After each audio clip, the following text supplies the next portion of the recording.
Y ese hombre, que fue el doctor Felipe Cid, al cual le tengo un recuerdo maravilloso, me dijo: te voy a citar una frase de Napoleón para empezar tu formación en historia de la medicina. Hay de aquel pueblo que olvida su historia porque está condenada a repetirla. Tenía razón. Y luego me citó otra frase de Oppenheimer. Decía: solo tiene futuro aquel que investiga en el pasado, porque investigando en el pasado se puede redescubrir el futuro. Tiene miga. No dijo descubrir, dijo redescubrir. ¿Veis? Nuestros abuelos nos decían: está todo inventado. Y era verdad. ¿Por qué me remito a Galeno? Galeno fue aquel médico que dijo: vale más prevenir que curar. ¿Cómo llega a esa conclusión Galeno? Porque Galeno fue el médico de los 3 nos. ¿Ves? En la época de Galeno te inscribías en la facultad, por decirlo así, el 15 de septiembre y el 30 de septiembre ya eras médico. Ya está. Y como la ignorancia es atrevida, ¡hala!, todos a ejercer. Claro, también hay que saber que en aquella época, con que supieras si el paciente hacía de vientre negro, ¡qué malo! Si hacía rojo, mira, a lo mejor puede ser un hemorroide, ¿no? Si vomitaba verde, tranquilo. Como vomitara rojo, aburem, ¿no? Y si se vomitaba negro, dalo por muerto. Ya está, ya eres médico. O sea, porque claro, no había nada. ¿Cuáles son los 3 grandes nos de Galeno? Él sale, se sienta, como hombre sabio que fue, y por eso nos acordamos de él, y dice: primer no sé medicina. Con lo que me han enseñado no sé nada. Segundo, no tengo medicamentos. No existían, los inventó él. Tercer, si no sé medicina y no tengo medicamentos, no puedo curar. Obvio. Claro, ¿qué hace Galeno? A Galeno le enseñan la medicina hipocrática. Hipócrates había dicho otra cosa. Hipócrates dijo: que tus alimentos sean tus medicamentos, que tus medicamentos sean tus alimentos. Y se queda tan pancho. ¿Por qué dice esto? Porque él observa cosas curiosas. En aquella época la gente vivía muy asilvestrada. Todos vivíamos en el campo, muy silvestres. Y encima vivíamos con vacas y ovejas, y sinceramente el ser humano tiende a copiar y a hacer lo que hacen los demás animales. ¿Ves? Que además es curioso, tiene relación con la historia de la medicina y la historia del medicamento. ¿Veis? Fíjate que un vaquero, o sea, un señor que cuidaba vacas en Escocia, creo que fue, le contó a un veterinario que había observado, que le llamaba la atención desde pequeño, que cada vez que una vaca le salía un tumor o un bulto en la mama, en las ubres, pues que dejaba de comer pasto normal y se iba a buscar una planta que nunca la comía, que nadie la quería. O sea, tú se la ofrecías y te la escupía. Pero cuando tenía un tumor o un bulto en las ubres, iba como loca a buscarla. ¿Y qué iba a buscar esa vaca? Vinca, la vinca per vinca. Resulta que el veterinario no deja en saco roto el comentario del pastor, sino que coge esa planta y se la lleva a la universidad y la analizan. Y se dan cuenta que es verdad, que en la vinca existe un principio activo antitumoral. De ahí salió la vincristina. ¿Os suena? ¿Veis? La historia del medicamento viene de las plantas. Pues lo mismo hizo Galeno. Galeno se da cuenta de que Hipócrates hablaba de que los pacientes que se ponían amarillos, es decir, el hígado, empezaban a comer como locos alcachofas, se veían alcachofas. Entonces, muchos mejoraban si comían muchas alcachofas. ¿Cuál era el problema? Que había que comer 60 alcachofas al día. Se establece un concepto de dosis. Claro, a ver quién es el guapo que desayuna, come, merienda y cena 60 alcachofas al día y durante un año. O sea, cuando le recomendabas a un paciente que hiciera eso, o que si estaba mal de riñón se comiera 60 cebollas, pues cogían el cesto, se iban a ver a Hipócrates y decían: mira, tío, que lo dejo, que me da igual, que yo me muero. Segundo problema que había: pues si se acababa la temporada de alcachofas, ¿qué hacemos? Pues a Galeno se le enciende la bombilla. Galeno se da cuenta que la planta seca conserva lo que él llamaba el espíritu curativo de la planta, que es lo que conocemos como principio activo, y que la planta seca quedaba reducida al 5%, que esa planta seca se podía hacer polvo, se podía poner en un cilindro y con un pistón se podía machacar. Y la podía comprimir. Acaba de inventar el comprimido. Y en un comprimidor le atizaba 10 alcachofas, con lo cual si te daba 2 comprimidos de desayuno, comida y cena, eso funcionaba. ¿Ves? Y en montar los extractos, empieza a montar la galénica, el arte de hacer medicamentos. Entonces se da cuenta que hay plantas que limpian el pulmón, plantas que limpian el hígado, plantas que limpian el riñón. Entonces llega una dieta eminentemente hídrica, la cura de aguas, que os suena. Y le ponemos plantas que limpian el riñón, plantas que limpian el hígado, ¿ves? Por ejemplo, una cola de caballo, un té verde, una arenaria, o pongo una alcachofera, un diente de león, un boldo, o pongo una planta que me limpia el pulmón, el tomillo, el gordolobo, el llantén. ¿Veis? Hagámoslo simple. Va, voy a coger té verde, alcachofera y tomillo. ¿Veis? Ya tengo la fórmula de las plantas que me van a limpiar los filtros. Si le paso agua y jabón, se limpiará más rápido. Claro, si encima le cojo los trabajos de Demetrier con los oligoelementos, me meto en los trabajos de, digamos, de eminentes investigadores en el mundo de la ortomolecular, vitaminas, enzimas, las acciones que tienen, vamos a mejorar la actividad y la funcionalidad de estos órganos, con lo cual el drenaje de los ácidos se va a activar. Me voy a remitir también a Galeno. Galeno se da cuenta de la importancia de los baños termales. Fijaros que en aquella época habían las termas romanas. ¿Ves? Galeno establece un sistema de dieta a la gente que venía a su consulta. ¿Ves? En las casas romanas, en los domus, había el vomitorio. La gente se levantaba, comía y se iba a vomitar para seguir comiendo, hasta que reventaban. Y cuando llegaban a Galeno, él en sus textos lo decía. El paciente me llega gordo, seboso, sudoroso, con un sudor repelente, un fétor vomitivo y unas deposiciones putrefactas. Decía, está podrido por dentro. Y además decía, huele a cloaca obstruida, que los romanos tenían alcantarillas, o sea, ya sabía lo que se decía él.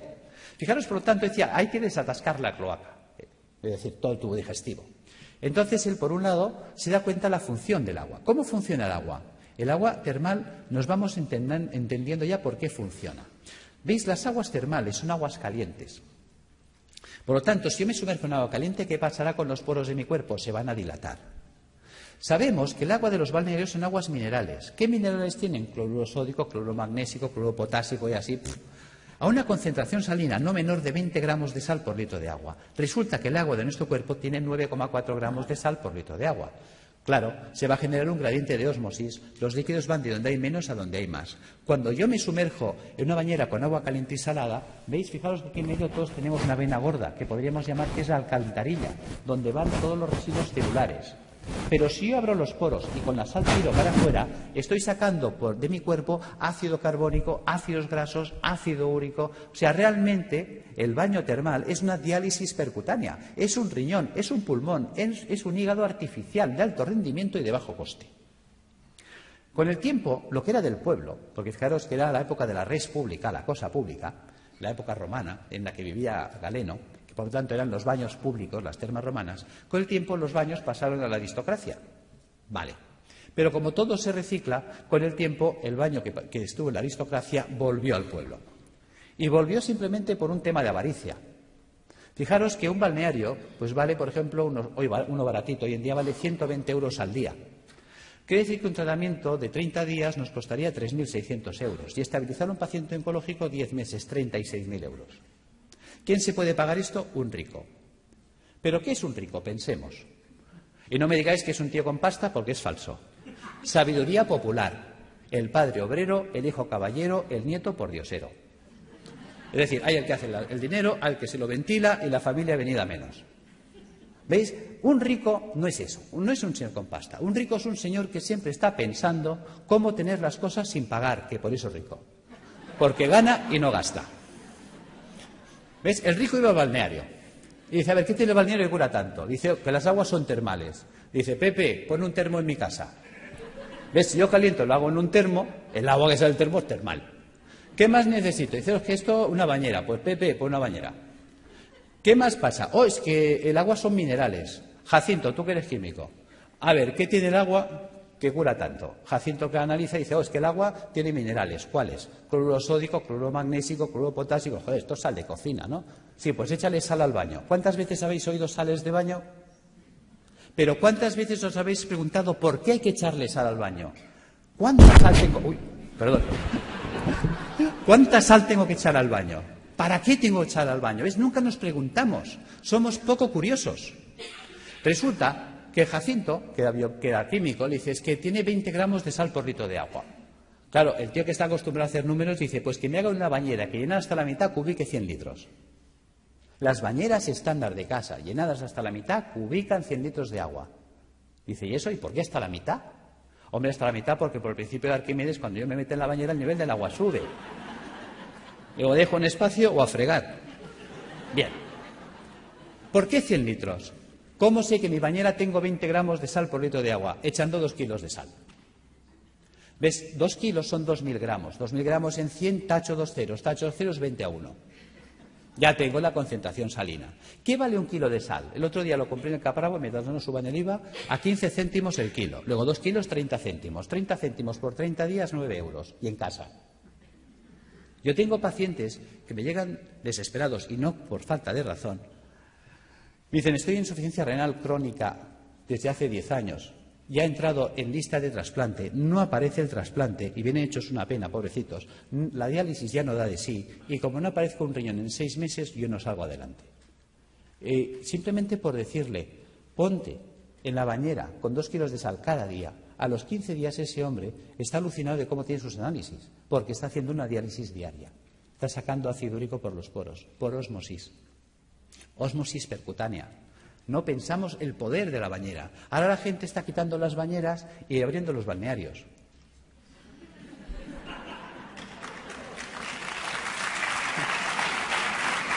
Bien, gracias. Seguimos. Ya entendemos para qué la bañera, ya entendemos para qué una dieta hídrica. Hay mucha gente que me dice, Alberto, ¿hay que ser entonces vegetariano? No, tampoco. Y a ver, cuéntame esto, si me dices que la dieta vegetariana es buena. Bueno, es que una cosa es que la dieta vegetariana sea buena y otra cosa es que tengamos que ser vegetarianos. ¿Ves? Una vaca es vegetariana. ¿Por qué? Ella solo come vegetales. ¿Por qué? Porque puede. La vaca tiene 4 estómagos, panza, bonete, lebrillo y cuajar. La vaca puede hacer 4 digestiones al mundo vegetal. Por eso la vaca consigue el 100% de los nutrientes del mundo vegetal. ¿Cuántos estómagos tenemos nosotros? Nosotros tenemos un estómago. No podemos ser vaca. Nos falta tecnología digestiva. Es así de sencillo. ¿Ves? Hay gente que dice que yo sí, puede sobrevivir, porque el cuerpo está adaptado a sobrevivir, pero no a vivir. ¿Ves? Hay herbívoros, hay omnívoros y hay carnívoros. Nosotros somos omnívoros. Pero eso no quiere decir que nos venga bien un día a la semana limpiar. Fijaros, los reyes inventaron la bula para comer carne los viernes. Los reyes no lavaban los filtros. Pregunta, ¿de qué se morían los reyes? Los reyes se morían de gota, de ácido úrico. ¿Ves? Los ácidos son los que nos matan. Si a mí se me tapa el riñón, yo no podré eliminar el ácido úrico. El ácido úrico me va a corroer los huesos, un dolor terrible, y me va a corroer el sistema arterial por dentro y venoso. Al final me muero de una hemorragia urémica. Fijaros, perforación de las arterias, muerte. Si a mí se me tapa el hígado, no podré eliminar el colesterol. Si no puedo eliminar el colesterol, se me acumulan las arterias, se taponan, infarto, muerto. Si a mí se me tapa el pulmón, no podré eliminar el CO2. El CO2 se me acumula, ya sabéis, es citotóxico, muerto. Los ácidos nos matan. Tan sencillo como esto. Entonces, si añadimos esto a la dieta hiposódica, que ¿cómo afecta esta dieta a la ácido tumoral? La ácido tumoral necesita mucho sodio para alcalinizar su citoplasma y poder así contrarrestar el ataque ácido externo. Si se queda sin sodio, no puede hacerlo.